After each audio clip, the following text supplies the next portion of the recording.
Welcome to Winchester College. My name is Adam Rattray. I'm a teacher here. I'm responsible for the teaching of art history here at Winchester. And I'm standing this morning in front of a plaque to George Mallory, a student here between 1900 and 1904. His name is probably familiar to you. Mallory was involved in 3 expeditions on Everest, and in 1924 would die on its topmost slopes. Some believe he might even have summited. All we can be certain of is that Mallory and his climbing partner Sandy Irving were lost to human sight between heaven and earth while attempting to reach the summit of Mount Everest, 8th of June, 1924. To the glory of God and in proud memory of George Herbert Lye Mallory, scholar of this college and a founding member and president of a group called the Winchester Ice Club. Mallory's climbing style has been described as balletic. He moved very rapidly up seemingly impossible slopes. His sister, Avie, described how, as a boy, it was useless telling Mallory that a tree could not be climbed because he would immediately attempt it. We have here a compass, which was given in the belief that it was the compass that Mallory had on Everest in 1924. Here at Winchester, Mallory climbed all over the roofs and towers of the college. He famously free climbed Chapel Tower, using drain pipes and gargoyles as toeholds. Today, health and safety would not allow me to attempt that, so I'm going to use staircases. We have 2 aims for this film.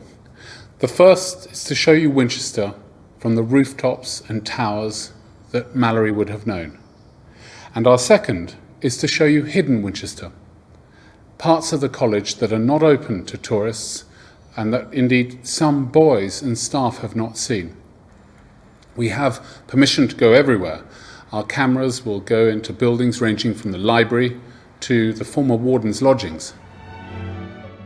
Winchester College, founded in 1382, is a national monument. There are no fewer than 18 Grade 1 buildings, 6 Grade 2 star, 70 of Grade 2. So let us make our way to the entrance, stopping at the heart of the medieval school.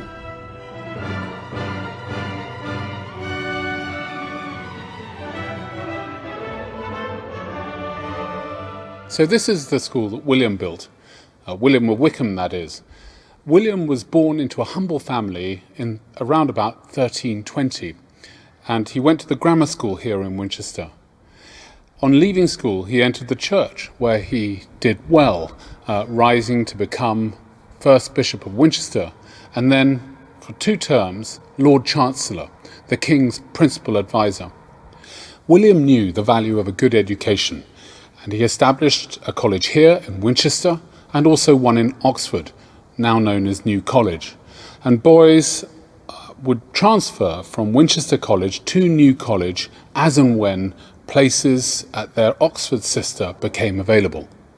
The scale of the 2 colleges was palatial, and it was an extraordinary achievement even for a man like William of Wykeham, Lord Chancellor, and a man of whom the medieval chronicler Froissart said, "Everything in England was done by his consent, and nothing was done without it." Let us now go to the entrance of Winchester College.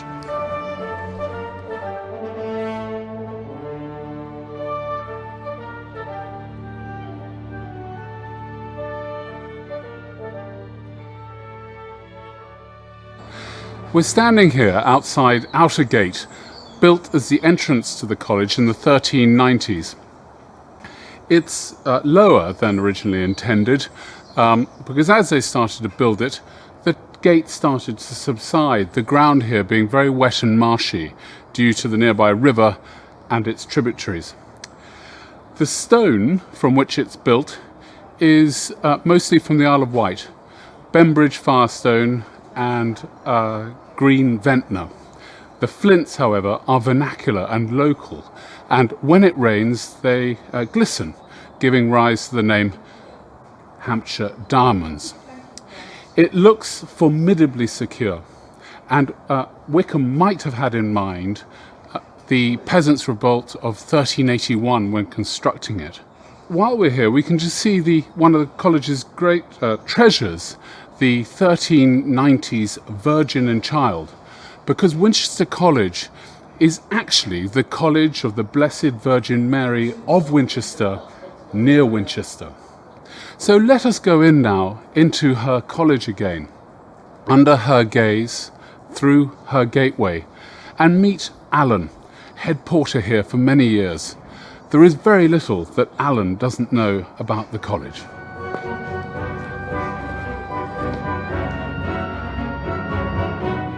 Good morning, Alan. Good morning and welcome to Winchester College. Thank you. Now, the statutes of 1400 carefully set out the duties of the porter, and one of those duties was to cut the boys' hair. I don't know what your hairdressing skills are like, but I know that today you have a very important job to do. Yes, we're going to raise the Warden's flag. We do this when the Warden is in residence, a bit like the Queen, and it signifies to the college community that the Warden is in fact in residence. Thank you. Well, if we could follow you in doing that, that'd be wonderful. Yes, of course, by all means.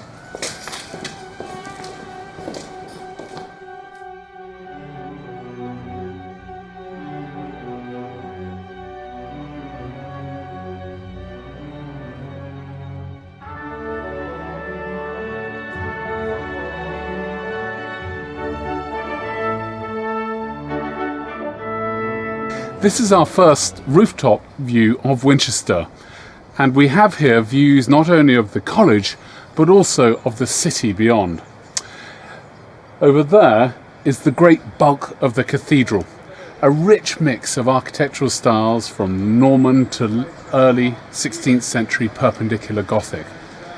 And there, that length of building, is the former college brewery, where until 1903 beer was brewed for the boys and the staff. It was weak beer, and it was better for them than water, which was often polluted. Beer was served to the boys until 1916. Today, no beer is served, and the brewery itself has been converted into a library. The conversion in the 1930s by Sir Herbert Baker created one of the great architectural glories of the college. The clock at the end is called an empire clock, so called because of the symbols which represent the various countries of the empire, an empire on which the sun never set. The courtyard behind me is known as Outer Court, and it was once busy with all the working buildings of the college needed to feed and provide for the boys. To my right was a granary. Beyond that, a laundry, possibly even a mill.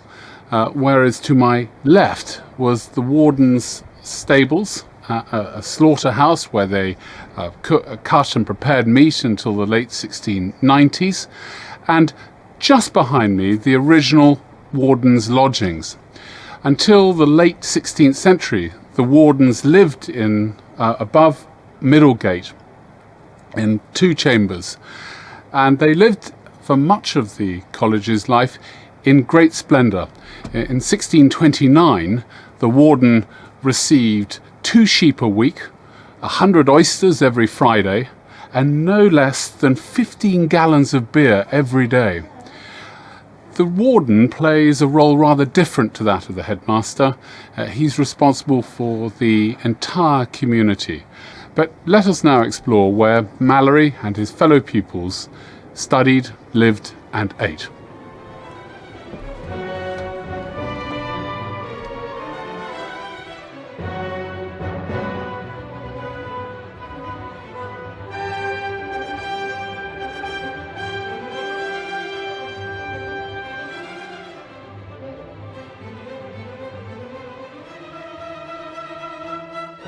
So we're now in College Hall, the dining hall of the school since the 1390s. And boys today still eat in the way that boys in the past ate, of square wooden blocks known as trenches, giving rise to the expression, a square meal. Mercifully, the food has improved recently, and is no longer as it was for many generations when it was notoriously bad. And boys gave different nicknames to the meals that they were served. Long despair, cat's head, fat flab, rack, all equally disgusting. The room itself is magnificent and is very much as William of Wykeham left it. The windows on both sides allow light to come from north and south. The panelling, William of Wykeham would not have known. This panelling dates to the 1540s. And originally, there was a fire in the centre of the room, and the smoke left through a louvred chamber right in the top of the ceiling. They still, at the end of a meal, boys stand on the tables to exit hall, and let me show you how they do that.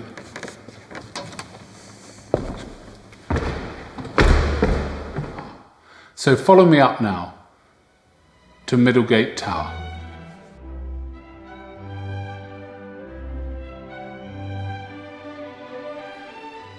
This is a room that few people visit. When Mallory was here, it was the college tutor's flat, and so he would have come here often. But it was originally built for the Warden of Winchester College as part of his chambers, so he could keep an eye on the comings and goings of the college. It later became a place where the Warden of New College in Oxford would annually visit to test the scholars of Winchester College to see if they were ready to go on to Oxford. After the First World War, a war in which Mallory served as a lieutenant in the Royal Artillery, this room was converted into a library, and the sacrifice of his generation of scholars was made clear in this inscription here. It reads, "Since the 58 scholars, whose names you read here, having been brought up within this house to godliness and good learning, in the war waged for a period of 5 years from the year 1914, consecrated by their deaths, some the strength of manhood, other the flower of boyhood, willingly offered to God and their country. It is your duty, O you heirs of such great glory, now on the very threshold of life, with God providing the arms, reverently to gird yourselves for a similar struggle, whether in peace or in war."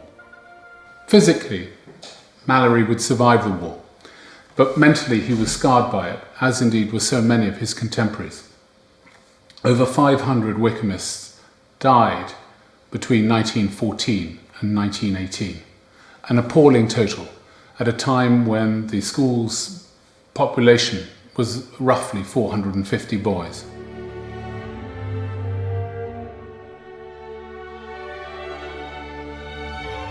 This splendid room, now a library, was once the Wardens Bedroom, and it was from here that he kept an eye on what was happening over the working area of college and also in the school. I think that the views here are some of the finest in college, but we are going even higher.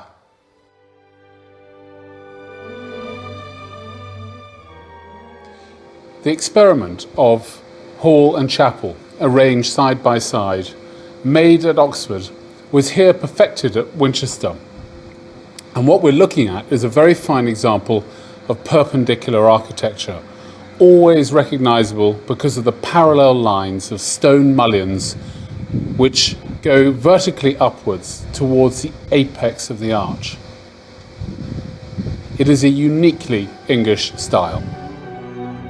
So let's now go down across Chamber Court and into chapel.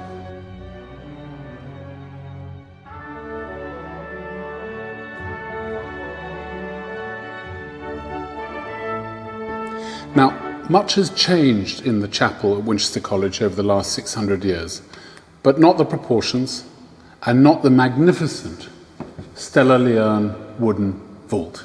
That is exactly how it was when it was designed in the 1380s, early 1390s, and put together by medieval master craftsmen headed by a man called Hugh Herland, who was the king's own carpenter.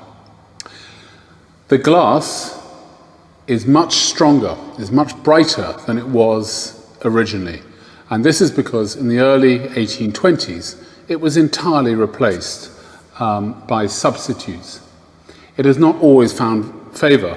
Kenneth Clarke, the great art historian and an old Wyckhamist, described the figures you see there as green and purple monsters. The great east window, which you see over there, again of the 1820s, shows right in the centre the Virgin and Child. It's a Tree of Jesse window, but her prominence is notable because remember, this college was founded in her memory and to her adoration. Indeed, there's a wonderful simplified portrait of William of Wykeham kneeling in adoration before the Virgin and Child in the bottom right. Another feature I like of this chapel is the fact that the corbels are in the forms of bishops and kings, and they support the ribs which reach out towards the ceiling.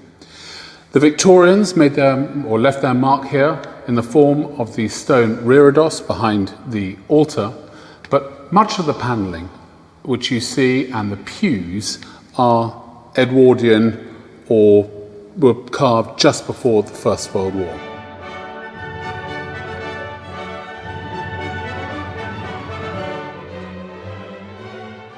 But these throne-like pews here are original. They date back to the 1390s, each with its misericord, differently carved. This one rather splendidly, with a man sticking out his tongue at us.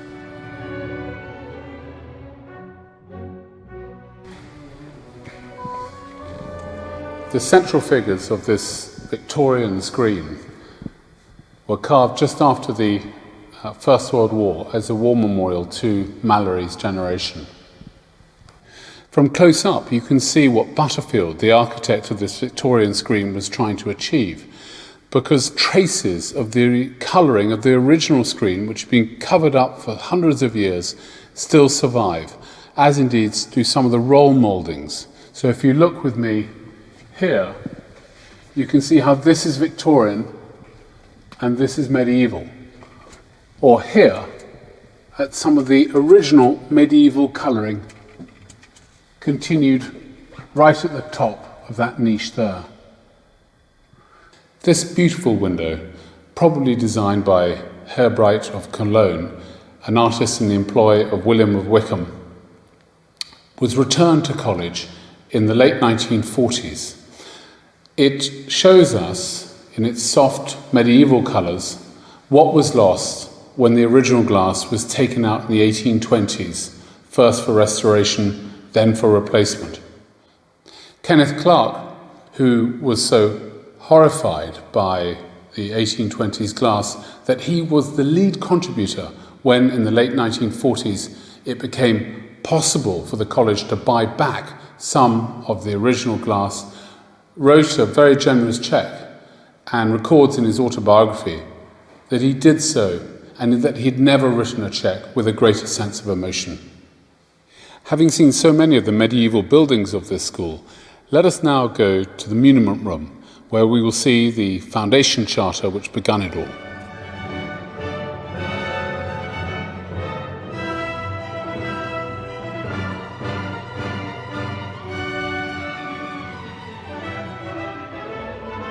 So we're here in a remarkable room, a strong room, a medieval strong room known as a muniment room. And it was here that William of Wykeham intended for his chests to contain the records of college. And there is a remarkable document here, a foundation charter dating to 1382. Now, my Latin, let alone my medieval Latin, is nowhere near good enough to translate this charter. So let me read a translation here. So that the poor and needy scholars of this kind, present and future, may be able to devote more time and leisure to the study of letters, and by the grace of God become more richly and freely proficient in mastery and knowledge of grammar and so it goes on. While we're here, we should look at the remarkable vaulting of this room at the bishops. That is not a portrait of William of Wykeham. It is a simplified or representative image of a bishop. There, a medieval king, possibly Edward III, representative, at least in part, of Richard II, who was the king who authorised the foundation of Winchester College. And looking down at us as we walk in through the doorway, St. Michael, who stands as a guardian angel for all those who enter in this room.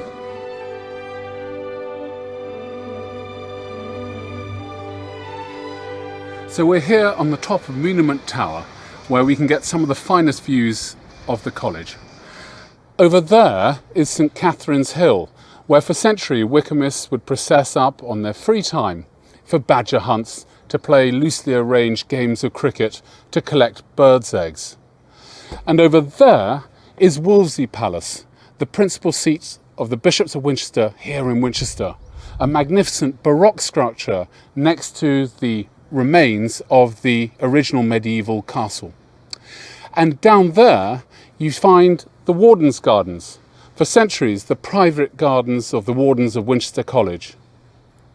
And here you see the college lavatories, known as a garde-robe, significantly enlarged in the 1540s, all offensive matter being swept downstream by that stream we see here, away from the college buildings.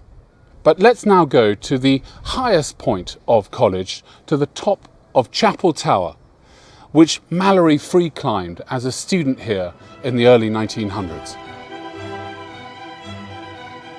This is one of my favourite hidden spaces in Winchester, Bell Chamber. This bell here, for example, was cast in 1629.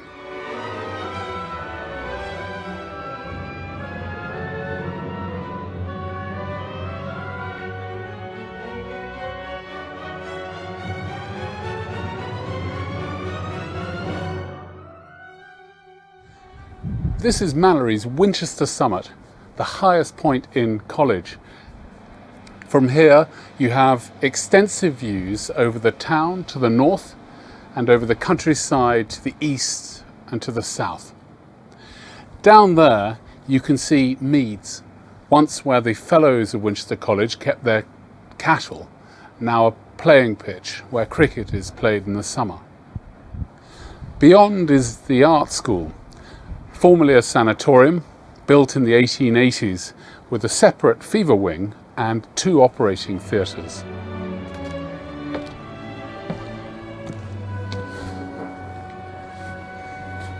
As I sit here, I can imagine the long nights spent by Wycomists during the Second World War on fire warden duty.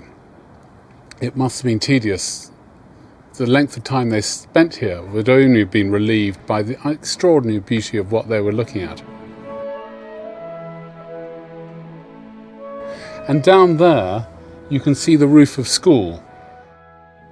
There is a clear contrast in styles between the classical design of school, based on the architecture of Sir Christopher Wren, and the medieval architecture we've seen up until this point.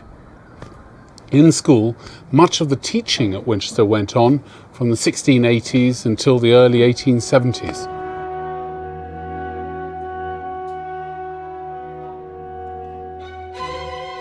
The main subject taught here at Winchester until the 19th century was Latin, the gateway language for university study. And from his throne just behind me, the headmaster would lead the school in instruction.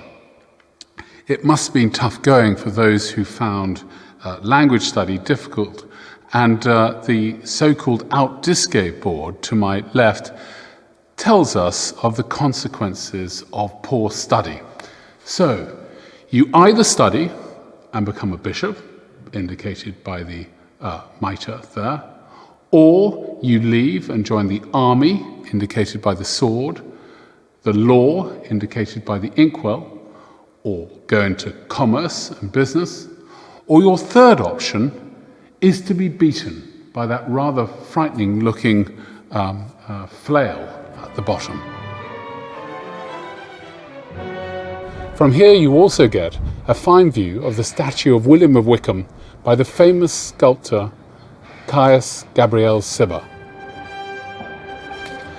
Finally, we look down towards that rather wonderful cloister where we began our journey, built as a burial ground in the 1390s, as an outdoor classroom when the weather was warm, and as a place for processions for the daily rounds of services that took place in chapel. The delightful Chantry Chapel was built in the 1420s as a place of perpetual prayer for an official of the college, John Fromond, and his wife Maud. A library was built upstairs, and downstairs the chapel, where prayers were said for the dead John and Maud. The vaulting of the ceiling is particularly fine, with its bosses showing the coats of arms of leading figures in the country. Here, for example, is Henry VI. Henry visited Winchester on many occasions in the 1440s and founded Eton College based on what he found here, using Winchester as his example.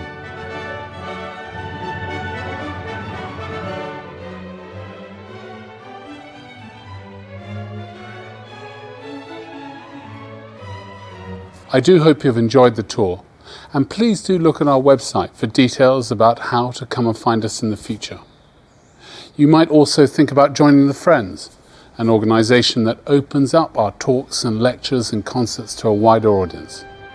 Thank you.